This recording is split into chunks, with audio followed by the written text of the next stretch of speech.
Ainsi, toute personne bénéficiaire du sang de Jésus, qui se voit comme Dieu le voit et qui supplie après la venue de Christ, donc Apocalypse 22, 17, Dieu le voit comment? Dieu le voit saint, juste, sans tache, ni ride, ni rien de semblable. Dieu ne tient plus compte de ses péchés. Donc, toute personne bénéficiaire du sang de Jésus, qui se voit comme Dieu le voit et qui soupire après la venue de Christ, selon Apocalypse 22, 17, marche dans la lumière, donc la vérité avec Dieu. C'est dans ce processus de soupir après la venue de Christ en nous et notre élévation par la même occasion dans les airs à sa rencontre, qui est la plénitude de l'esprit, qu'on demande pardon à Dieu pour ôter tout obstacle. Donc, on ne demande plus pardon pour les péchés afin de ne pas aller dans la géhenne. C'est ce que confirme ce passage de 1 Jean 1,7 en ces termes. Mais si nous marchons dans la lumière, qui est le fait d'être juste par le sang de Jésus, comme il est lui-même dans la lumière, qui est le fait de ne plus tenir compte de nos péchés, nous sommes mutuellement en communion et le sang de Jésus, son Fils, nous purifie de tout péché. Mais à celui qui abuse de la grâce de Dieu en vivant dans le désordre, donc le verset 8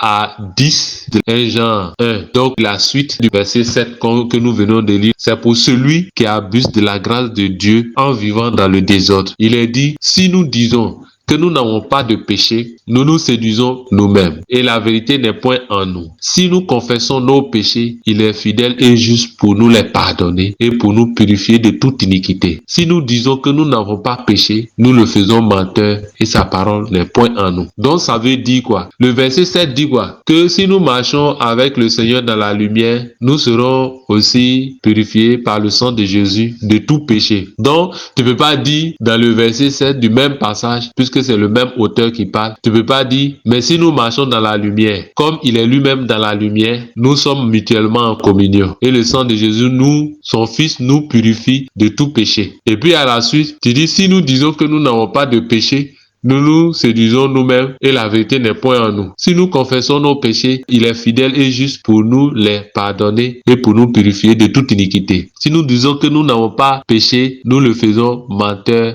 et sa parole n'est point en nous. Donc ça devient une parole contradictoire. Tu ne peux pas dire en haut, quand on marche dans la lumière, le Seigneur, on est purifié de tout péché. Et puis après, en bas, tu dis que si quelqu'un qui est purifié de tout péché là, s'il dit qu'il n'a pas de péché, il est un menteur. Donc ça veut dire que la lumière dont il parle a un lien avec la vérité que nous venons de comprendre sur la grâce qui consiste au travail que le sang de Jésus a fait pour nous. De la manière, Dieu a dit qu'il va plus tenir compte de tes péchés et qu'il va pardonner tes iniquités là. C'est ça qui est la lumière, c'est ça qui est la vérité. La lumière, c'est le symbole de la vérité qui est la parole de Dieu. Dans cette lumière là, quand tu marches avec le Seigneur Jésus dedans, alors son sang te purifie de tout péché. Mais si tu abuses pour dire que bon, comme le sang de Jésus a coulé pour moi, donc je peux vivre comme je veux, et puis tu fais même les choses pires que même les païens ne font pas, tu es un menteur et la vérité n'est point en toi. Et c'est ce que le verset 8 à 10 dit. En plus de ceux qui abusent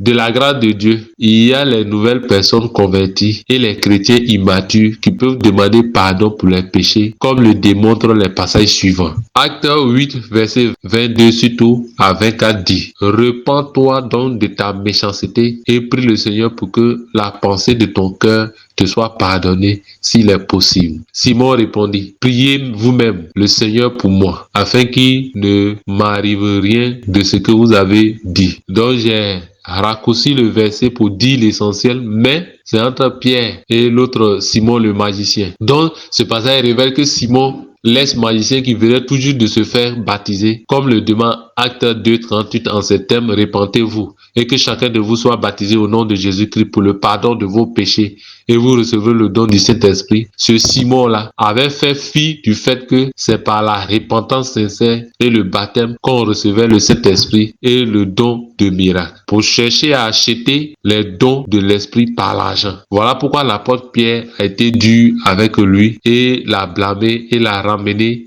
dans le processus de confession des péchés et de la repentance sincère, comme cela doit se faire pour tout nouveau baptisé dans ce genre de situation. Pierre est en train de dévoiler par là que il n'a pas bien fait sa repentance, ou bien encore il y a des faiblesses encore en lui qu'il doit confesser et laisser. Donc cela révèle quoi? Que pour la conversion d'une âme, pour les premiers pas dans le Seigneur, l'âme peut demander pardon, doit confesser d'abord ses péchés et peut demander pardon pour ses péchés-là. Donc ça, c'est acceptable par la parole. Deuxième élément, exemple encore, où on demande pardon, Jacques 5, 14, 16 dit aussi, quelqu'un parmi vous est-il malade, qu'il appelle les anciens de l'église et que les anciens prient pour lui, en loyant d'huile au nom du Seigneur. La prière de la foi sauvera le malade et le Seigneur le relèvera. Et s'il a commis des péchés, il lui sera pardonné. Confessez donc vos péchés les uns aux autres et priez les uns pour les autres afin que vous soyez guéris. La prière fervente du juste a une grande efficacité. Donc ici, la prière du juste a une grande efficacité et c'est des instructions que Jacques donne à l'église. Mais dans les instructions, nous voyons que il dit, si quelqu'un est malade, qu'il appelle les anciens de l'église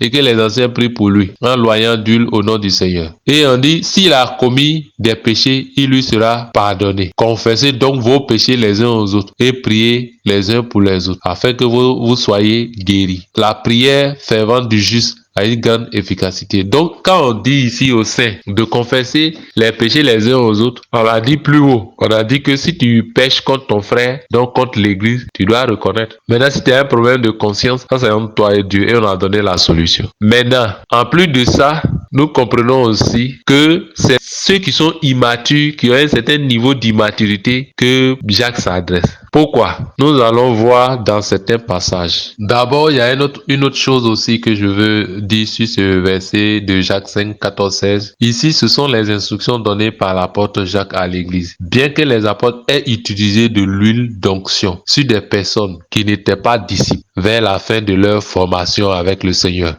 Marc 6, 13 le dit. Ils n'ont pas utilisé de l'huile d'onction sur eux-mêmes ou entre eux parce qu'ils avaient atteint un niveau de maturité élevé de sorte qu'ils n'en avaient pas besoin. Voici quelques signes de leur maturité dans 1 Pierre 5, verset 1, qui dit « Je voudrais m'adresser à présent à ceux qui ont la charge de responsable de l'église parmi vous. Je leur parle en tant que responsable comme eux, témoins des souffrances du Christ et participants de la gloire qui sera bientôt révélée. » Et encore, Paul nous dit « J'ai été crucifié avec Christ, et si je vis, ce n'est plus moi qui vis, c'est Christ qui vit en moi. » Et aussi, Paul dit encore, soyez mes imitateurs comme je le suis moi-même de Christ. Donc c'est 1 Pierre 5, 1, Galates 2, 20 et 1 Corinthiens 11, 1 qui dit cela. Ces passages sont des paroles fortes. Selon ces passages, nous comprenons que Pierre dit qu'il est participant de la gloire qui sera bientôt révélée. Donc il avait atteint un niveau de maturité. Paul dit qu'il a été crucifié avec Christ. Et si il vit,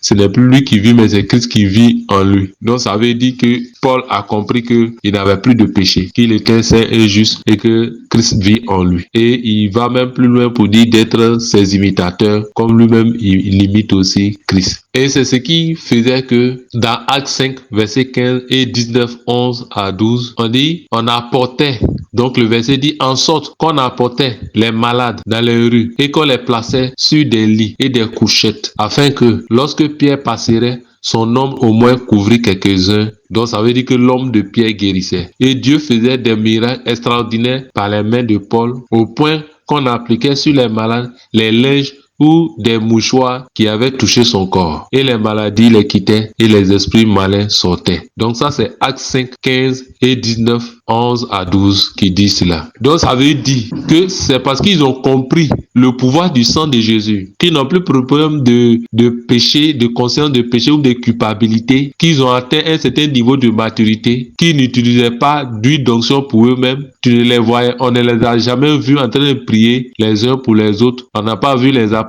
prier pour les autres apôtres en train de se délivrer les uns les autres. Toujours délivrant, non. Parce qu'ils s'étaient libérés, ils avaient un niveau de maturité. Et le niveau de maturité, les signes que nous venons de citer, quelqu'un ne peut pas atteindre ça. Et puis on va lui dire non, faut utiliser huile d'onction pour guérir, faut confesser tes péchés devant les anciens afin que tu sois guéri. Donc c'est un message pour les immatures, des personnes qui n'ont pas encore atteint ce niveau de maturité qui a amené même les apôtres à dire, je suis participant de la gloire qui sera bientôt révélé. Et puis, et Paul qui dit, j'ai été crucifié avec Christ. Ce n'est plus moi qui vis, c'est lui qui vit en moi. Soyez mes imitateurs comme je le suis moi-même de Christ. Et ces signes qui les ont accompagnés pour prouver vraiment qu'ils ont atteint cette maturité, c'est qu'on apportait les malades dans les rues pour que leurs hommes guérissent même ces malades. Pour Pierre et pour Paul, les mouchoirs qu'on mettait sur son corps là, qui passaient sur lui pour enlever la sueur là, pouvaient délivrer même des maladies, guérir des maladies et délivrer même des mauvais esprits. Donc, quelqu'un dont son mouchoir ou bien son homme guérit un malade là, donc il va venir demander pardon, j'ai péché, j'ai fait tant, mettez les anciens, mettez huile d'onction sur moi, je vais guérir. C'est insensé, c'est vraiment bizarre. Donc, ça veut dire que ce que nous venons de comprendre et d'expliquer est pour aussi un niveau de maturité. Quand tu arrives à ce niveau de maturité, tu n'es plus en train de demander pardon des péchés parce que le sentiment de culpabilité n'existe plus pour toi, ta conscience. Le péché agit dans 3 niveaux. Le péché agit au niveau de l'esprit, dont la conscience, la pensée, et le péché agit au niveau de l'âme et le péché agit au niveau du corps. Donc, dans le travail du péché au niveau de la conscience qu'on appelle la conscience du péché, c'est la culpabilité. Ça te culpabilise et ça fait que tu n'es pas efficace dans l'œuvre. Et puis, la puissance du péché, c'est dans l'âme. Et puis, la présence du péché, c'est dans le corps physique. Donc, les pôles, là, leur conscience ont été libérés de la conscience du péché par le sang de Jésus. Donc, ils n'ont plus de culpabilité. Et c'est ce qui faisait que ils étaient accompagnés par des signes glorieux de miracles et que leur homme guérissait les malades et leur mouchoir guérissait les malades, chassait les démons. Mais c'est pas à eux que la parole de Jacques s'adresse pour dire non, et il faut, si tu es malade, il faut on met une onction sur toi. Et puis une onction là, ça vient pour augmenter la foi. C'est ceux qui n'ont pas la foi qui utilisent une onction. Parce que quand ils voient une onction, on frotte quelque chose sur lui là, ça booste ta foi et c'est ce qui l'amène à guérir. C'est pas l'huile en tant que tel, mais c'est la foi de la personne qui est boostée. C'est pourquoi Jésus a dit à ses disciples dans le livre de Matthieu, où ils ont prié pour l'enfant qui était malade, le lunatique là, ils n'ont pas pu le guérir. Et puis le Seigneur est venu, cet esprit là, on le délivre par le jeûne et la prière. Mais lui, il est venu, il n'a pas fait jeûne et prière, et puis il a chassé le démon. Donc il était en train de dire à ses disciples que quand tu n'as pas la foi, il faut faire jeûne et prière pour que ta foi soit boostée, pour que tu puisses chasser ce genre de démons. Donc quand il y a immaturité, on demande pardon. Quand il y a immaturité, on utilise une onction. Quand il y a immaturité, on utilise le jeûne et la prière. Donc tout ça là, quand il y a immaturité et manque de foi. Mais lorsque tu as atteint un niveau où tu as compris le pouvoir du sang de Jésus sur ta vie et que ta conscience est libérée, alléluia, tu n'as plus besoin d'huile d'onction puisque toi-même là, tout ce qui vient de toi guérit. Tout ce qui vient de toi délivre. Bon, tu as besoin de quelle huile d'onction encore? Donc, c'est cette réalité qu'il faut comprendre. Que Dieu nous bénisse. Et c'est de cette maturité, donc des saints qui ont atteint ce niveau de maturité, que Apocalypse 12, 11 dit, ils l'ont vaincu à cause du sang de l'agneau et à cause de la parole de leur témoignage. Ils n'ont pas aimé leur vie jusqu'à craindre la mort.